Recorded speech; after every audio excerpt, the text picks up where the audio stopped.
गांव के चौक में चीख गूंजी, ठाकुरों, अगर तुम्हारा राज खत्म नहीं किया तो मेरा नाम कपिल गौतम नहीं। और अगले ही पल लाठियां बरसने लगी। यही वो दिन था जब गांव ने देखा दलितों का खून भी आग बन सकता है। फिर एक काफिला तेजी से बढ़ रहा था। हरिद्वार में आगमन हुआ दलित शेरनी कविता भील का, जिसे देख ठाकुरों की रूह कांप गई। तुरंत डॉक्टर ने इलाज चालू किया। फिर जो हुआ जानने के वीडियो को लाइक करें, शेयर करें और चैनल पर पहली बार हैं तो सब्सक्राइब जरूर करें। अगर आप कविता भील का साथ देंगे तो कमेंट में लिखो, कविता दीदी हम आपके साथ हैं। कपिल गौतम, यही नाम उस गांव के लोगों के लिए अब बदलाव का प्रतीक बन चुका था। पर यह आसान सफर नहीं था।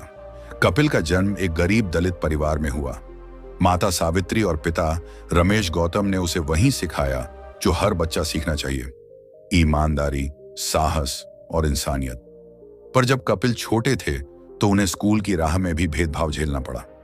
शिक्षक और कुछ उच्च जाति के बच्चे अक्सर कहते, तुम चमार हो, तुम्हारे लिए पढ़ाई का क्या मतलब। लेकिन कपिल हार मानने वाला नहीं था।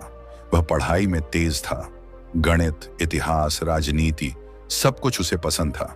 धीरे धीरे वह गांव के लोगों के बीच अपनी सोच और बुद्धि के लिए पहचाना गया। प्रधान बनने से पहले गांव का पद हमेशा उच्च जातियों के कब्जे में रहा था। पहले प्रधान था ठाकुर हरेंद्र सिंह का करीबी, एक ऐसा व्यक्ति जो केवल अपने और अपने जाति के लिए काम करता था।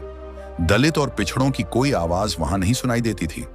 कपिल ने जब चुनाव लड़ा तो गांव के कई लोग हैरान थे, ये चमार प्रधान बनेगा? यही था सबसे पहला सवाल। पर कपिल ने अपने भाषण में कहा, मैं किसी जाति या धर्म के लिए नहीं, गांव के हर आदमी के लिए लड़ रहा हूँ। अगर आप चाहते हैं कि सड़कें बने, स्कूल खोलें, स्वास्थ्य सुविधाएं आए तो मुझे अपना वोट दें। वोटिंग का दिन आया और कपिल ने हिम्मत और ईमानदारी से चुनाव जीता। वो प्रधान बन गया। लेकिन जीत के बाद भी वास्तविक संघर्ष शुरू हुआ। ठाकुर हरेंद्र सिंह और उसके समर्थक लोगों ने ये स्वीकार नहीं किया। उनका मानना था कि चमार प्रधान कभी गांव के कानून और व्यवस्था को नहीं चला सकता। कपिल ने जैसे ही प्रधान का पद ग्रहण किया, गांव में सबसे पहले सड़क का मुद्दा उठाया। गांव की सड़कें टूटी हैं, बच्चों का स्कूल दूर है, स्वास्थ्य केंद्र में इलाज नहीं हो पा रहा, हम इसे पास करवा देंगे। ठाकुर हरेंद्र सिंह ने गुस्से में कहा, ये चमार फिर से गांव में घुसा, हाथ पैर तोड़ दूंगा। कपिल नम्रता और जिम्मेदारी से बोला, मैं यहाँ का प्रधान हूँ, मेरा काम है गांव की जनता की सेवा करना। ठाकुरों ने नीची जात की टिप्पणियां करना शुरू किया, लेकिन कपिल ने अम्बेडकरवादी होने का दावा करते हुए कहा, मैं डरता नहीं हूँ, अगर आपकी हिम्मत है तो हमें रोक लो, हम विकास की लौ जलाएंगे। यही वो पल था जब गांव वालों ने महसूस किया, अब पैर की जूती नहीं, अब शेर उनकी ओर देख रहा है। गांव में एक दिन ठाकुरों और हिंदू सेना के जिलाध्यक्ष का दबदबा और बढ़ गया। एक छोटी सी दलित बच्ची ने जिलाध्यक्ष से पूछा, भैया हम भी इंसान हैं, क्या आपके भगवान ने यही संस्कार दिए हैं कि इंसान इंसान में भेदभाव करे? ये सुनकर वहां खड़े ठाकुर और जिलाध्यक्ष हक्का बक्का रह गए। ठाकुर बोले, इस लड़की को ले जाओ, चौका बर्तन करवा दो। बच्ची की माँ दौड़ी और चीखी, गलती हो गई ठाकुर साहब, मैं हिसाब लूंगी। बच्ची ने फिर कहा, आप याद रखो हम भी इंसान हैं। ठाकुर और जिलाध्यक्ष घबरा गए। उन्होंने कहा, चमारों पर शिकंजा कसो वरना ये आगे निकल जाएंगे। कपिल ने देखा सब कुछ असामान्य था, लेकिन उसने जिम्मेदारी संभाली। ठाकुरों ने अंततः कपिल को घेर लिया। हमारे सामने इतना बोलता है, बुला अपने अम्बेडकर को। कपिल ने डटकर कहा, मैं अम्बेडकरवादी हूँ, डरता नहीं। ठाकुरों ने पीटना शुरू किया, हाथ पैर तोड़े, फिर भी कपिल चीखा, ठाकुरों याद रखो, अगर आपका अस्तित्व मिटा नहीं दिया तो याद रखना मेरा नाम कपिल गौतम है। कपिल को घसीटकर गांव से बाहर ले जाया गया। गांव वाले तुरंत अस्पताल ले गए। ठाकुर ने डॉक्टर को धमकाया, इलाज मत करो, पर डॉक्टर ने मजबूरी में इलाज शुरू किया। तभी कपिल का वीडियो सोशल मीडिया पर वायरल हो गया। कविता भील ने तुरंत फोन किया, डॉक्टर मैं 10 मिनट में पहुंच रही हूँ, इलाज प्रारंभ कीजिए। हरिद्वार के डीएम को कमिश्नर ने फोन किया, रेड अलर्ट करो, कविता भील आ रही है। कविता भील का काफिला हरिद्वार में पहुंच गया, हजारों लोग नीली साड़ियों और झंडों के साथ। पुलिस ने रोका, लेकिन कविता भील ने दहाड़ा, और पुलिस चुप हो जाओ।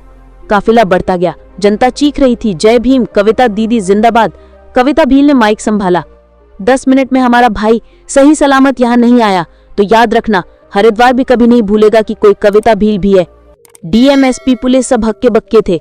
उधर तुरंत कमिश्नर का फोन आया, सर हालात बिगड़ रहे हैं, गिरफ्तारी करनी होगी। तुरंत गिरफ्तार किया आरोपियों को। कविता भील ने कहा, हम बाबा साहेब अम्बेडकर के बच्चे हैं और संविधान हमारी पहचान है। हम इतनी जल्दी हार मान जाएं, हो नहीं सकता। हमारी नजरों में खून कम, संघर्ष ज्यादा है। कविता भील बोली, मैं पुलिस का सम्मान करती हूँ, पुलिस को न्याय करना होगा। पुलिस का मतलब बदलाव होता है। जो आप अपनी जिम्मेदारी से पीछे भाग रहे हैं, ये संविधान की दुनिया है, बाबा साहेब अम्बेडकर के विचारों पर चलने वाले लोग हैं।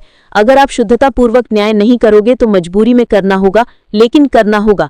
कविता भील ने जनता से आखिरी में कहा, भाइयों अपने हक के लिए लड़ना होगा, मैं आपका हक दिलाऊंगी, आप हमारे साथ चलो।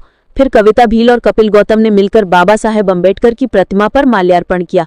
फिर कविता भील और कपिल गौतम साथ में खड़े थे। गांव में बदलाव आने लगा, जनता में जागरूकता फैली। कविता भील और कपिल ने मिलकर गांव के विकास के लिए काम किया। ठाकुरों का आतंक समाप्त हुआ। अब गांव में हर जाति के लोग समानता और न्याय के साथ रह रहे थे। फिर कविता भील का काफिला वापस लौट गया। तो दोस्तों, ये थी कहानी आज की। अगर कविता भील से थोड़ा भी हौसला मिलता है तो अपनी लड़ाई आप स्वयं लड़िए।